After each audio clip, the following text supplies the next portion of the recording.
बच्चों, कैसे हो आप लोग और आपकी पढ़ाई कैसे चल रही है। उम्मीद करती हूँ आप अच्छे होंगे और आपकी पढ़ाई भी अच्छे से चल रही होगी। सो स्टूडेंट्स, हम लोग देखेंगे आगे क्या केमिस्ट्री में एटम्स एंड मॉलिक्यूल जो हम लोगों ने चैप्टर स्टार्ट किया है उसमें हम आगे की तरफ बढ़ते हैं।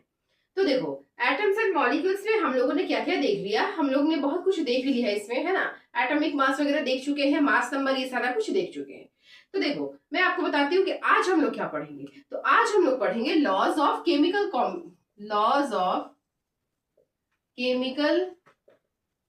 Combination. Laws of chemical combination, है ना।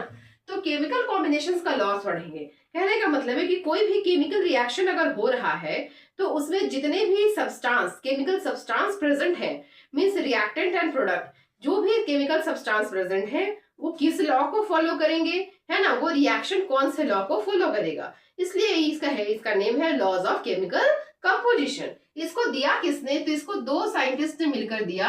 Lavoisier, who is the Lavoisier is the father of chemistry, and एक दूसरा साइंटिस्ट है वो प्राउस्ट। लेवोजियर एंड प्राउस्ट, ये दोनों मिलकर ये लॉ बताए हैं कि कौन सा लॉ ऑफ केमिकल कॉम्बिनेशंस। अब देखो, इसमें जो फर्स्ट लॉ है ना, इसमें जो फर्स्ट लॉ है, फर्स्ट लॉ क्या कहता है, law of conservation of mass.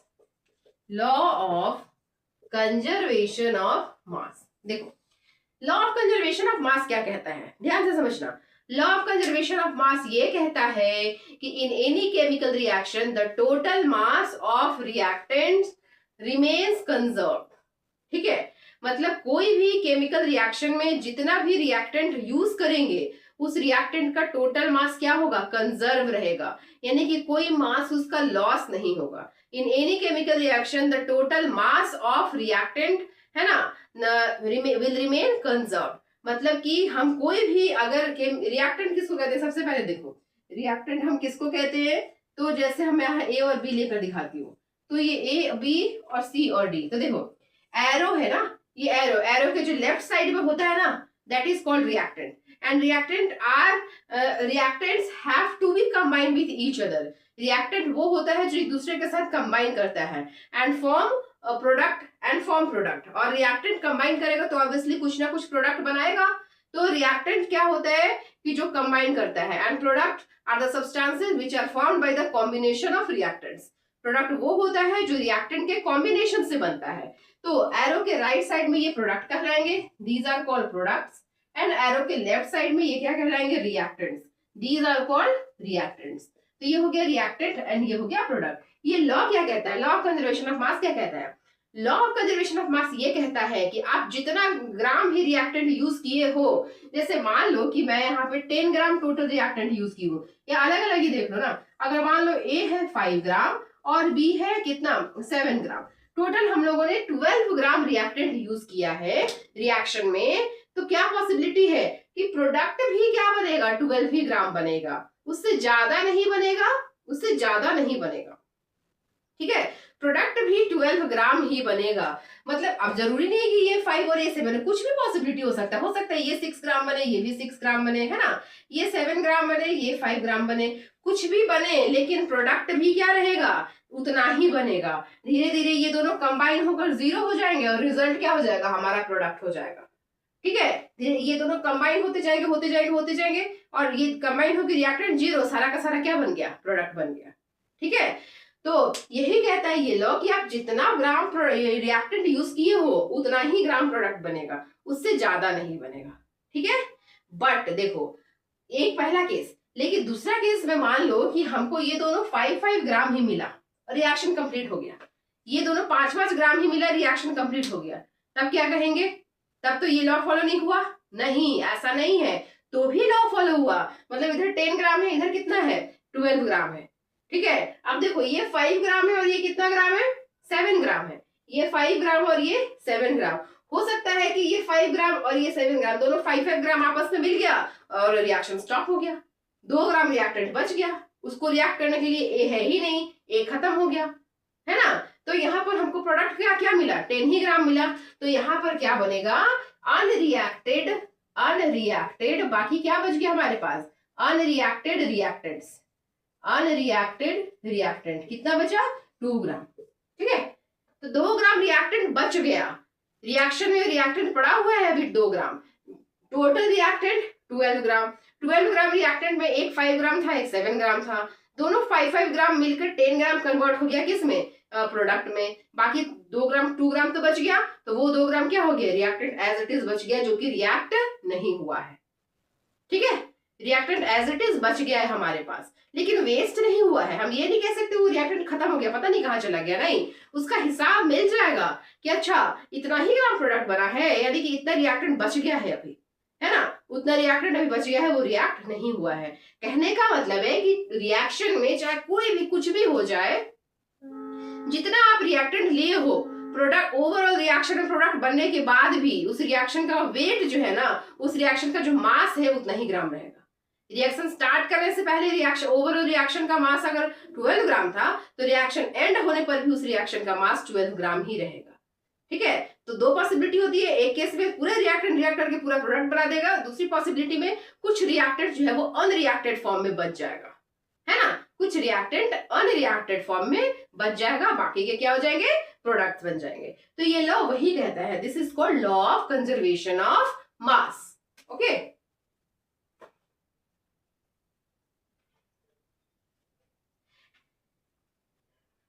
Next हम लोग देखते हैं, एक एग्जांपल लेकर देखते हैं, जैसे H2 plus O2 it will gives H2O। अब मास देखते हैं, इसका कितना हो गया, इसका कितना मास हो गया। पहले मैं इसको बैलेंस कर लूं, जितना इधर होना चाहिए होगा उतना ही उधर, ये हो गया बैलेंस, है ना, ये रिएक्शन बैलेंस हो गया। अब देखो यहाँ पर कितना हाइड्रोजन हो गया, 2 2 4, यानी कि हाइड्रोजन कितना 4 ग्राम, ऑक्सीजन कितना 16 16 32 ग्राम। ठीक है, वाटर का देखो, वाटर में कितना है, यहाँ तो 2 सबसे पहले है, मल्टीप्लाइड बाई 2 हाइड्रोजन और 1 ऑक्सीजन 16, ये मिला के कितना 16 और 2 18, 18 2 वाटर 36 ग्राम प्रोडक्ट बना। रिएक्टेंट कितना था भाई हमारे पास, तो ये भी कितना था 36 ग्राम था। देख रहे हो आप, law of conservation of mass same रहा। ठीक है, अगर मान लो वो कम बनता, कम मिलता, तो यानी कि उतना रिएक्टेंट बच गया है, वो रिएक्ट नहीं किया है, लेकिन यहाँ पर हिसाब मिल गया ना पूरा पूरा, जितना रिएक्टेंट उतना ही क्या मिले हमको, प्रोडक्ट मिले। Okay, so this is called conservation of mass. It means what, mass can neither be created nor be destroyed, यही बात होता है ना। तो ये कहता है हमारा first law of chemical conservation combination का first law, law of conservation of mass, जिसको कौन दिया था, लैवोसियर ने दिया था। ओके, अब हम लोग देखते हैं सेकंड लॉ। नेक्स्ट लॉ है हमारे पास लॉ ऑफ कांस्टेंट प्रोपोर्शन, इसको प्राउस्ट ने दिया है, उस लॉ को दिया था लॉ ऑफ कंजर्वेशन ऑफ मास, किसने, लैवोसियर में। सेकंड है लॉ ऑफ केमिकल ये कांस्टेंट प्रोपोर्शन या डेफिनेट प्रोपोर्शन, कौन दिया है, प्राउस्ट ने दिया है। तो इस लॉ में क्या कहता है, लॉ ऑफ कांस्टेंट प्रोपोर्शन में, इसमें ये कहता है इन अ केमिकल सब्सटेंस, है ना, इन अ केमिकल सब्सटेंस, कोई भी केमिकल सब्सटेंस में the elements are always present in definite proportion or constant proportion by mass. In a chemical substance, in any chemical substance, the elements are always present in a definite proportion or constant proportion by mass. ठीक है, कहने का क्या मतलब है कि कोई भी केमिकल सब्सटेंस में, कोई भी केमिकल सब्सटेंस में जो भी एलिमेंट्स रहेंगे वो क्या होंगे, उनका एलिमेंट्स का जो क्या होगा, रेशियो होगा, एलिमेंट्स के मास का जो रेशियो होगा वो क्या होगा, कांस्टेंट रहेगा। कोई भी केमिकल सब्सटेंस में एलिमेंट के मास का जो रेशियो होगा वो क्या रहेगा, फिक्स रहेगा, कांस्टेंट रहेगा। देखो ये बात मैं पहले ही बता चुकी उसको। तो जैसे कि मैं यहाँ पे क्या ली, H2O में क्या क्या एलिमेंट हमारे पास, हाइड्रोजन एंड ऑक्सीजन। तो ये लॉ यही कहता है कि कोई भी केमिकल सब्सटेंस में जितने भी एलिमेंट्स प्रेजेंट हैं उनका जो ये है आपका प्रोपोर्शन है या रेशियो है वो क्या होगा, फिक्स रहेगा, है ना। यानी कि वाटर में हाइड्रोजन एंड ऑक्सीजन का जो रेशियो है क्या है, 1:8 है, बाय मास, मास का बात हो रहा है। वाटर में हाइड्रोजन एंड ऑक्सीजन का जो प्रोपोर्शन है या रेशियो है मास का वो फिक्स रहेगा, जो कि क्या है 1:8। चाहे आप ये H2O किस भी प्रोसेस से बना लो, कैसे भी बना लो, बहुत सारा प्रोसेस है H2O के फॉर्म करने का। देखो एक डायरेक्ट प्रोसेस जिसमें कि H2 प्लस O2 ज्वाइन हो गया, H2O बन गया। दूसरा process acid plus base, acid plus base को अगर मिलाएंगे तो क्या हो जाएगा, सॉल्ट एंड वाटर बनेगा, NaCl प्लस H2O, एक H2O यहाँ से निकल गया, एक H2O यहाँ से निकल गया, है ना। कई सारे प्रोसेस है H2O बनाने का, लेकिन आप किसी भी प्रोसेस से ये H2O बना लो, ये केमिकल सब्सटेंस बना लो, है तो एक ही केमिकल सब्सटेंस ना। अगर बात करें वाटर का, H2O का, तो एक ये सिंगल केमिकल सब्सटेंस है वाटर, जिसका फॉर्मूला क्या है H2O। तो इसमें हाइड्रोजन एंड ऑक्सीजन का जो रेशियो है मास का, वो कांस्टेंट रहेगा, डेफिनेट रहेगा, चाहे आप इसको किसी भी प्रोसेस से बना लो इस H2O को। ये लॉ का यही कहना है, ठीक है, कि in any chemical substance the ratio of elements will remain fixed or will remain definite according to their mass। मास के हिसाब से देखेंगे तो उसका रेशियो क्या होगा, फिक्स रहेगा या डेफिनेट रहेगा या कांस्टेंट रहेगा। यही कहता है लॉ ऑफ कांस्टेंट प्रोपोर्शन।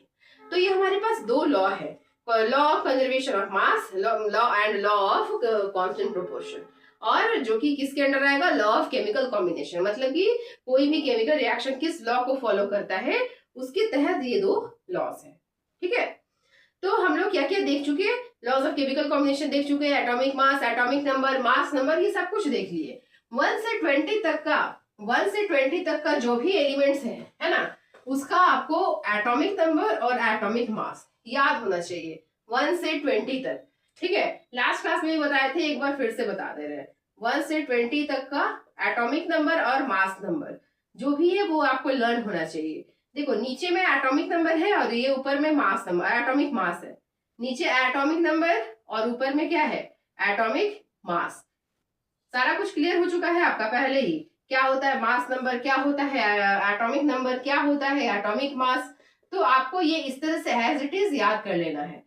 ये एटॉमिक नंबर और एटॉमिक मास 1 से 20 तक का आपको क्या होना चाहिए, एकदम टिप पे लर्न होना चाहिए, है ना, कि कौन सा आता है 1 में, कौन सा आता है 2 में, ये आपको लर्न होना चाहिए, भूलना नहीं चाहिए। क्योंकि ये याद रहेगा तभी फिर आप आगे क्या कर पाओगे, आयंस वगैरह में समझ पाओगे कि कौन कैसा आयन बनाता है। अगर ये लर्न ही नहीं रहेगा, आयंस बताएंगे उसमें डाउट हो जाएगा। इसलिए आपको क्या करना है, 6 7 8 9 10 11 12 13, हाँ क्या करना है आपको, 20 तक पूरा लर्न कर लेना है। Phosphorus 15 31, sulphur 16 32, chlorine 17 35.5, argon 18 atomic mass 40, potassium 19 atomic mass 40, calcium 20, तीनों का एटॉमिक मास 40 है, ठीक है। तो इस तरह से आपको लर्न हो जाना चाहिए 1 से 20 तक का with atomic number and atomic mass. 20 तक तो आपको 9th 10 तक भी चल जाएगा, 20 तक में, है ना। उसके बाद 11th में आपको पूरा पीरियोडिक टेबल याद रखना पड़ेगा, सारे एलिमेंट्स याद रखने पड़ेंगे। कोई भी एलिमेंट्स का यूज कहीं भी हो जाएगा, कैसे भी, तो वो फिर आगे बताया जाएगा।